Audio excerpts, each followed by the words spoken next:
এখন কিন্তু আমরা বাংলাদেশেও কিন্তু এমন না যে আমরা স্লো টার্নিং উইকেট করছি, চ্যালেঞ্জিং উইকেট করছি এবং they have been doing really well for last 4-5 years. I am sure দেখেন 3 ফরম্যাটে 3টা লিড স্পিনার রয়েছে এবং ঋষাদের মতো টপ ক্লাস ট্যালেন্টের জায়গা হচ্ছে না। দ্যাট শোজ যে আমাদের কম্পিটিশন কতটুকু এবং আমাদের কিন্তু ব্যাটিং ইউনিটটা লাস্ট অনেক দিন ধরে কিন্তু ক্লিক করছে, যেটা আমাদের একটা সময় কনসিস্টেন্টলি হচ্ছিল না, যেটা এখন কনসিস্টেন্টলি হচ্ছে।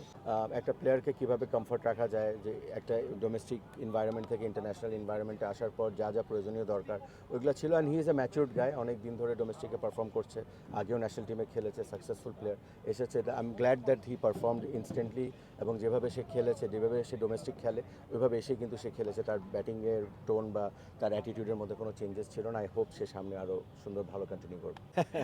না, অ্যামেজিং। দেখেন, it was not easy for him প্রথম 2টা ম্যাচ না খেলার পর থার্ড ম্যাচে সে আসায় এবং the way he displayed, he was charging in actually, মানে খুবই ভালো লেগেছে খেলায়। কিন্তু বলতে গেলে ও ফিরিয়ে এনেছিল, মানে ফ্রম নোওয়্যার বলতে গেলে, মানে খেলাটা উইচ গিভস আ সাইন। একটা টিমের জন্যও খুব ভালো, একটা বিলিফ আনে টিমের মধ্যে যে এই ধরনের খেলা থেকে আবার ব্যাক করা। তো আজকে আমরা উইনিং সাইডে ছিলাম না, বাট এই ধরনের ম্যাচেসগুলো যদি আমরা রেগুলার এইভাবে খেলতে থাকি, এই হ্যাবিটটা কিন্তু আমাদের পরিণত হবে এবং আই এম শিওর যে এরকম ম্যাচেস তখন বেশি জিতা শুরু। লাস্ট 3-4-5 বছর ধরে তারা they have been doing a really great job, fast bowling unit. এবং তারা ওভারসিজে গিয়েও, আপনি যদি রেকর্ডস যদি দেখেন, তারা আমরা ওভারসিজে গিয়েও ডমিনেট করছি।